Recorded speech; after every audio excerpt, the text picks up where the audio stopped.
Ini prinsip konvolusi. Konvolusi itu ternyata udah ada zaman dulu ya. Jadi riset-riset yang deep learning sekarang itu secara matematis nggak ada yang baru, yang nggak ada penemu yang baru. Dia hanya memanfaatkan metode yang sudah ada, yang teknik yang dipakai zaman dulu, yang kadang yang menemukan teknik itu sendiri penggunaannya juga nggak tahu ke depan kayak apa gitu. Jadi terkadang ilmu itu duluan terlihat nggak ada gunanya tapi ternyata ada ya ke depan gitu ya. So, ya. Jadi ketika di konvolusi ke kanan bergerak itu hasilnya persis sama dengan yang hitam ini.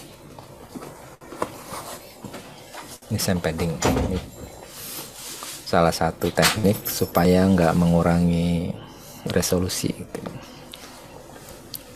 Ini. Jadi pooling ini bisa memperkecil dengan cepat. Walaupun konvolusi juga tadi memperkecil ya, cuma nggak secepat pooling. Dan pooling itu hampir nggak kalkulasi perhitungannya komputasional ya, resource-nya itu kecil karena mencari max doang. Itu kan 0 gitu ya. Jadi di neuron keluarannya itu cuma 1, nanti hasilnya 0,4 misalnya, itu berarti dibulatkan 0, nggak dapat beasiswa. Kalau ada yang dapat lagi 0,8 dibulatkan tuh 1, dia jadi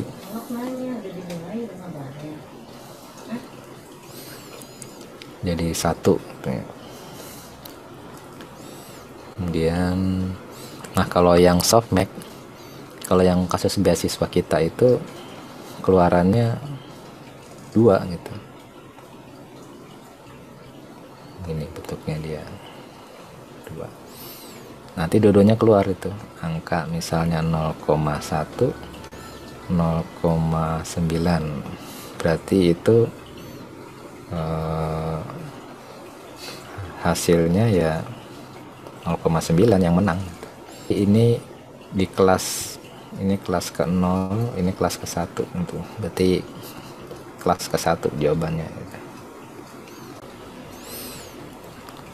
Karena ini yang tertinggi, maka masuk kelas Karl dengan tingkat confidence-nya ini tinggi banget, berarti ya yakin gitu ya.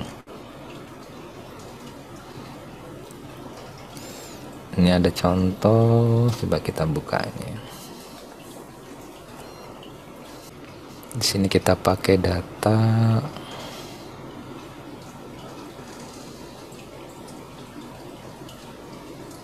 harus fokus sih kalau mau ke MATLAB ya MATLAB, Python, bahasa C++ itu sama aja sih sebenarnya prinsipnya itu. Dan ini namanya live script ya, live editor. Ini untuk membuka live script ada tulisan, ada coding. Ini coding ya. Oke, ini nah kalau MATLAB dia sudah menerapkan data store ya. Nah kalau Python itu termasuk baru ya. Nah yang TensorFlow 1 udah ditutup di Google Colab nih. Kemudian ini kalau udah running biasanya dia kalau diarahkan dia langsung muncul ininya, informasinya. Dan di sini bentuknya dia file gambar ini. Image sekian gitu kan, bentuknya PNG. Berapa tadi nih? Lupa saya, kurang. Ya 3 paket tapi nggak pakai max pooling yang terakhir nih. Dan terakhir ini, nah di sini doang neural networknya nih. Neural network, jadi deep learning itu ini fitur extraction plus neural network. Jadi parameternya cuma banyak yang nggak di sini ya, ini ada max epochnya itu 4 kali epoch. Kalau ini contohnya epochnya 10 gitu ya. Ini 4. Ini ada shuffle diacak hardware gitu, di Google Colab ini yang sambil nunggu jalan di Google Colab itu kalau ada notebook setting ini kita bisa minjem GPU-nya Google ya. Harus install TensorFlow dulu di Jupyter. Beda kalau di Google Colab itu sama Google sudah diinstal semua, hampir kebanyakan library-library yang dipakai di dunia gitu ya.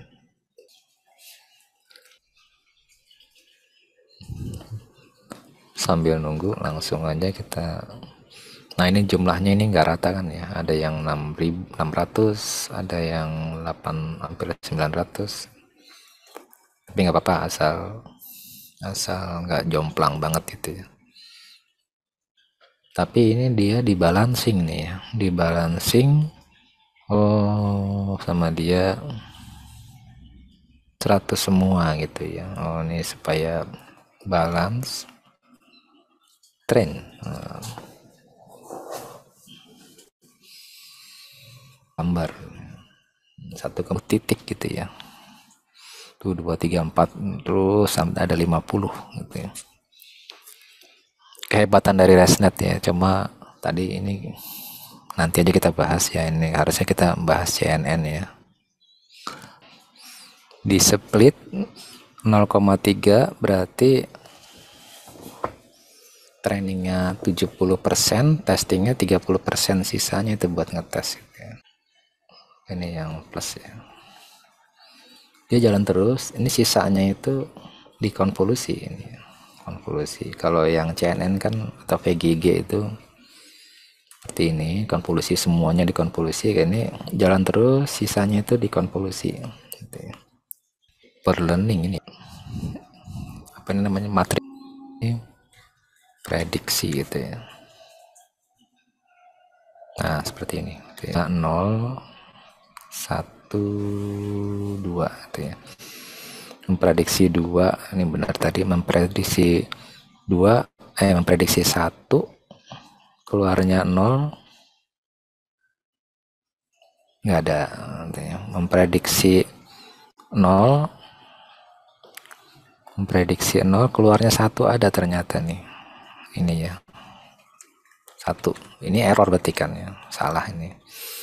Dan memprediksi 0, keluarnya 0, itu ada 1 2, tidak 2. Dia nggak menghitung diagonalnya doang ya. Ini true positif dibagi true positif tambah false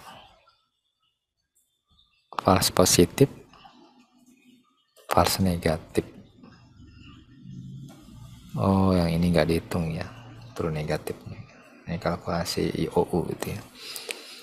Pokoknya nanti hasilnya kalau pakai akurasi itu misalnya 80%, pakai min IOU itu biasanya 70-an gitu ya. Jadi ini sering dipakai sekarang karena deep learning makin lama makin akurasinya tuh 98, 99 gitu kan. Jadi kurang ketat lah, makanya ketika pakai MOU yang tadinya 90% akurasinya itu bisa turun jadi 80-an gitu ya.